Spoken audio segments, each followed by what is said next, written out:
Okay, I am very sorry my dear students. Actual क्या हुआ था कि कुछ टेक्निकल प्रॉब्लम आ चुका था, जिसके वजह से मुझे दूसरा पार्ट में आपका इसी वीडियो को बनाना पड़ रहा है। ठीक है, तो कोई बात नहीं है, आराम से समझ में आ जाएगा। आइए हम लोग यहाँ पे समझते हैं।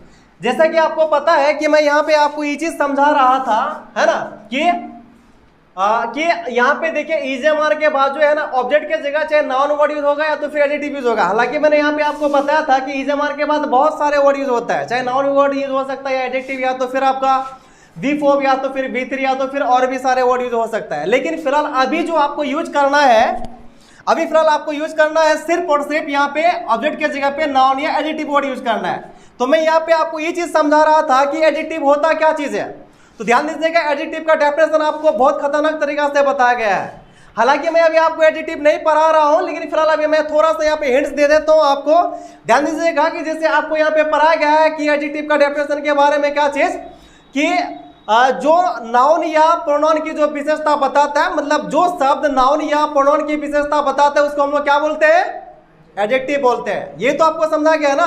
इस चीज आप ध्यान दीजिएगा। अगर ऐसा बात है तो मैं यहाँ पे कुछ वर्ड लिखता हूं, जैसे मैंने यहाँ पे लिख दिया क्या चीज, माय फ्रेंड। अगर मैं पूछूं आपको कि यहाँ पे माय फ्रेंड क्या है, तो आप क्या बोलेंगे, क्या बोलेंगे यहाँ पे माय फ्रेंड। तो ध्यान दीजिएगा, ये माय फ्रेंड भी एक तरह का एडजेक्टिव का ही काम कर रहा है ना। मतलब कहने का मतलब यहाँ पे क्या चीज हो रहा है कि मैं ये यहाँ पे बताना चाह रहा हूं आपको कि जैसे आपको डेफिनेशन यहाँ पे बता रहा है कि जो सब किसी नाउन या प्रोनाउन का विशेषता पता है उसको हम लोग क्या बोलते हैं, एडजेक्टिव बोलते हैं ना। तो यहाँ पे आपको कोई विशेषता बता रहा है क्या, कोई क्वालिटी बता रहा है यहाँ पे, तो बिल्कुल नहीं बता रहा है, लेकिन है तो ये भी एडजेक्टिव ना। इसलिए ध्यान दीजिएगा, आगे फिर मैं आपको डिटेल से एडजेक्टिव में पढ़ाऊंगा, लेकिन फिलहाल अभी वही डेफिनेशन लेके आप चलिए जो आप तक बता रहा है आपको, या फिर जो इतना आप जानते हैं, है ना, कि जो शब्द नाउन या प्रोनाउन का विशेषता बताता है उसको हम लोग एडजेक्टिव बोलते हैं। जैसे ब्यूटीफुल हो सकता है या लवली हो सकता है, हैंडसम या तो स्मार्ट या तो फिर गुड या तो फिर बैड, इस तरह का वर्ड। क्लियर। तो आइए हम लोग यहाँ पे ऑलरेडी सब चीज जान चुके हैं। जैसे कि हम लोग ने यहाँ पे बात कर चुका है कि डिक्लेरेटिव सेंटेंस कौन कौन होता है, जो सेंटेंस सब्जेक्ट वर्ब ऑब्जेक्ट ये तीन चीजें मिलकर बनता है उसको डिक्लेरेटिव सेंटेंस बोलते हैं। दूसरा मैंने ये भी बात आपको बता दिया है कि सब्जेक्ट नाउन होता है या तो फिर प्रोनाउन होता है, और वर्ब दो तरह का होता है, हेल्पिंग वर्ब दूसरा मेन वर्ब। ठीक है, और ऑब्जेक्ट भी कौन होते हैं, नाउन या एडजेक्टिव। लेकिन यहाँ पे अभी जो वर्ब का जो यूज करेंगे हम लोग हेल्पिंग वर्ब का पार्ट को पढ़ेंगे। जो सबसे पहले हम लोग यहाँ पे इजेएमआर वाला पार्ट को पढ़ रहे हैं। दूसरा मैंने आपको ये भी चीज बता दिया कि इजेएमआर सब्जेक्ट के अनुसार यूज किया जाता है। जैसे देखो ये जितने भी सारे देख रहे हो, अगर ये सारे वर्ड अगर सब्जेक्ट के जगह यूज होगा तो इसके साथ जैसे आई के साथ एम लग जाएगा, इन सब के साथ इज लगेगा, और बाकी सब के साथ यहाँ पे आपका आर लग रहा है। यहां तक क्लियर हो गया। अब इतना तक अगर क्लियर हो गया तो हम लोग क्या करेंगे, इसका तब इसका मतलब हम लोग इसका सेंटेंस बनाने के लिए तैयार है।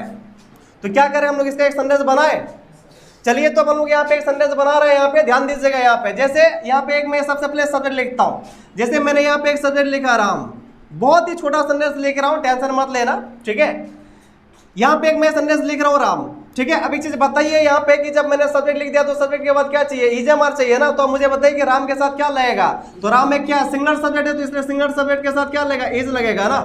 क्या उसके बाद यहाँ पे क्या मांग रहा है, ऑब्जेक्ट मांग रहा है। तो ऑब्जेक्ट क्या होता है, नाउन या तो फिर एडजेक्टिव। ऑब्जेक्ट के जगह क्या मांग रहा है, नाउन एडजेक्टिव मांग रहा है ना। तो इसलिए मैं यहाँ पे करता हूँ क्या चीज कि मैं यहाँ पे लिख देता हूँ स्टूडेंट, स्टूडेंट। तो सेंटेंस आपका कंप्लीट हो गया। तो क्या सेंटेंस बना, सब्जेक्ट की जगह राम हो गया, इजेएमआर की जगह आपका ये भी लग गया, और दूसरा ऑब्जेक्ट की जगह मैंने यहाँ पे स्टूडेंट डाला। क्लियर हो गया। यहाँ पे जब यहाँ पे अगर सेंटेंस कंप्लीट हो गया तो अब हम आपके क्या करेंगे, यहाँ पे मुझे यहाँ पे इसका मीनिंग पता करना है। क्या होता है इसका meaning, Ram is a student. क्या अगर मैं आपसे पूछूंगा तो आप वही चीज बोलेंगे कि राम इज ए स्टूडेंट, मतलब क्या राम एक विद्यार्थी है ना। क्या चीज है, विद्यार्थी है, ये ना बोलेंगे आप। एक चीज मुझे बताओ यार, अगर मैं अंग्रेज से अगर पूछ दूं ये चीज कि राम इज ए स्टूडेंट, है ना, इसका मतलब क्या होता है, तो क्या वो भी यही बोलेगा कि राम जो है क्या एक विद्यार्थी है, यहाँ पर छात्र भी है। क्या ये चीज बोलेगा क्या, ये तो नहीं बोलेगा। तो फिर क्या बोलेगा वो, अरे भैया हिंदी से हमको क्या मतलब है, अंग्रेजी को क्या हिंदी से कोई मतलब है क्या, नहीं ना। इसका इंग्लिश में क्या अर्थ होता है मुझे तो पता है कि आगे अगर पूरे अगर आप अभी वीडियो देखेंगे अगर आप यूट्यूब में, सारे भरे पड़े हुए हैं यहाँ पे, ताहे ती चुका चुके, हाँ हूँ ही हूँ करने में सब पड़ा हुआ है। पर मैं यहाँ पे ये समझाना चाह रहा हूँ कि इसका अगर अंग्रेज लोग अगर इसको समझेगा तो वो कैसे समझेगा, जिसको हिंदी बिल्कुल आता ही नहीं है, तो फिर उसका वो कैसे मीनिंग लगाएगा इसको। अरे भैया ध्यान से समझो यार, अगर मैं इस तरह का सेंटेंस देखूं, ठीक है, जो आप लोग अब तक बना रहे हैं कि हाँ वो बीमार है, वो खुश है, वो ईमानदार है, और वो चालाक है, और वो बहादुर है, इस तरह का संदेश कितना मिलता है आपको इंग्लिश में? इस तरह का संदेश कितना मिलता है आपको? अगर आप ढूंढेंगे तो आपको कभी भी नहीं मिलेगा, कहीं कहीं मिल जाए तो वो अलग बात है। मतलब आपको ऐसा संदेश मिलेगा, ठीक है, जो कि आप वैसा संदेश यूज ही नहीं करते आप। मतलब मैं ये समझाना चाह रहा हूं यहाँ पे आपको कि देखिए ये छोटा छोटा सेंटेंस का हिंदी में तो ट्रांसलेशन बन जाएगा, लेकिन जब वही सेंटेंस अगर घुमा हुआ रहे इधर उधर से, तो फिर उस जगह में आप क्या कीजिएगा?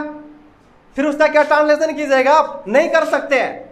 एक चीज ध्यान दीजिए यार, अगर पूछो अगर एक बहुत बड़ा सा अगर सेंटेंस में आपको ला के धर दूं, अगर मैं ठीक है, अगर मैं अंग्रेजी अगर मैं बोलूंगा, अगर मैं इंग्लिश ही बोलूंगा क्या, तो क्या मैं ऐसे बोल सकता हूँ कि एक बहुत बड़ा सेंटेंस उसका पहले मैं ट्रांसलेशन करूंगा क्या, तब फिर मैं क्या करूंगा इंग्लिश से बोलूंगा? तो यार क्या होगा कि नहीं होगा कि ट्रांसलेशन करते करते क्योंकि सामने वाला उठ के भाग गया वहां से, यही तो होगा ना।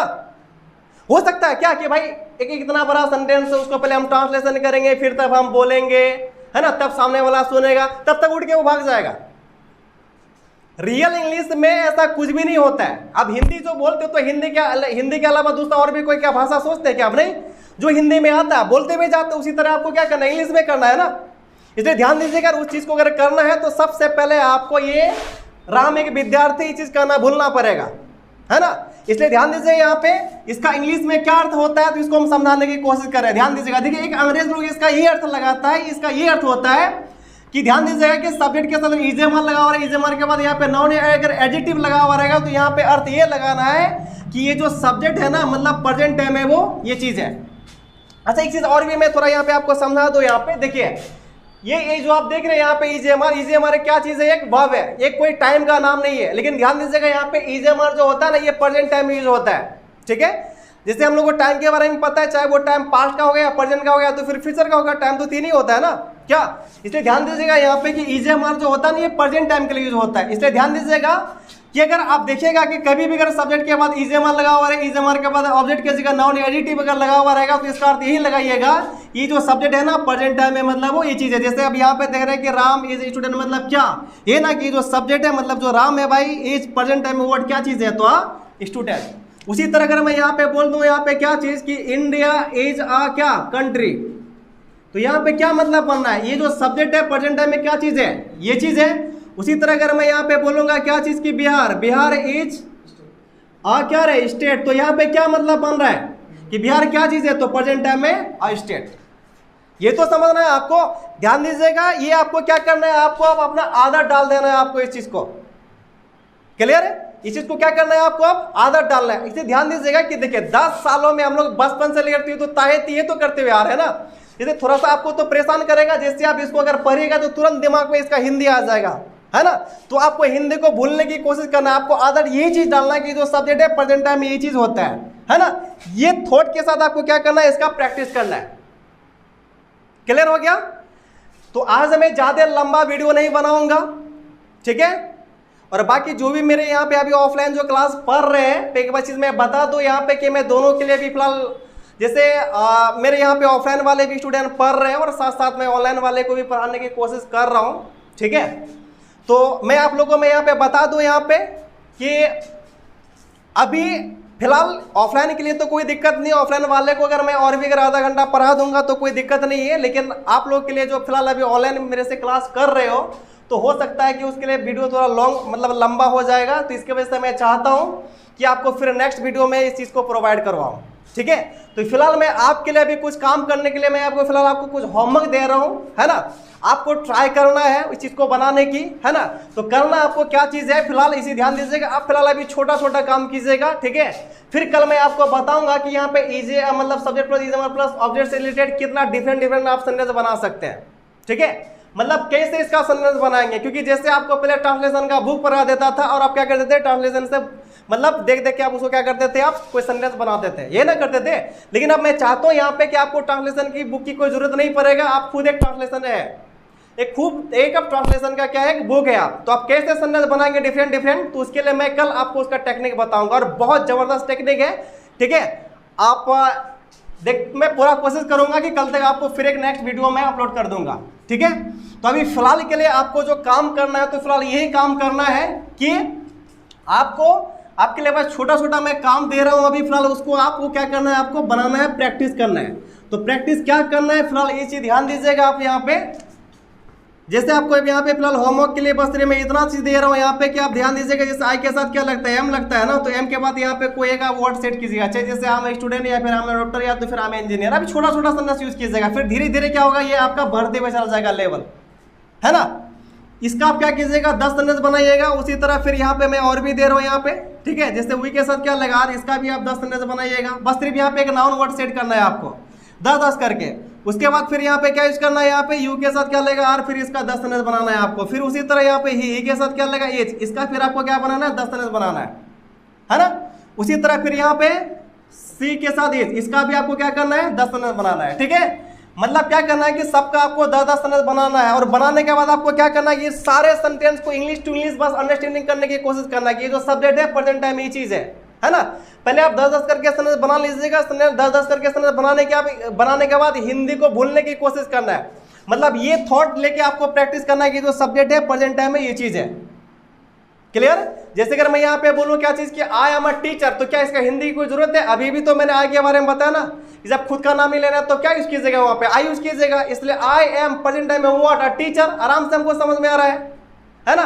यू, मैं बोलूँ ना कि जो भी आप जिससे बात करें, जो भी आपको सुन रहा है उसका नाम नहीं लीजिएगा तो उसको क्या बोलेगा, अब यू ही ना बोलेगा। इसलिए यू आर अ स्टूडेंट, मतलब क्या कहना चाह रहे हैं हम, यू का तो मतलब तो आपको पता है, यू आर स्टूडेंट मतलब यू क्या प्रेजेंट टाइम में व्हाट, अ स्टूडेंट। अब आराम से समझ रहे हैं आप, ठीक है। तो आपको छोटा छोटा सेंटेंस से क्या करना है, आपको प्रैक्टिस स्टार्ट करना है। कल मैं इसी सेंटेंस को आप कैसे डिफरेंट तरीका से सेंटेंस बनाएंगे, मैं उसका कल आपको टेक्निक बताऊंगा इसको, ताकि आप इसको आप प्रैक्टिस कर सको और भी डिफरेंट तरीका से।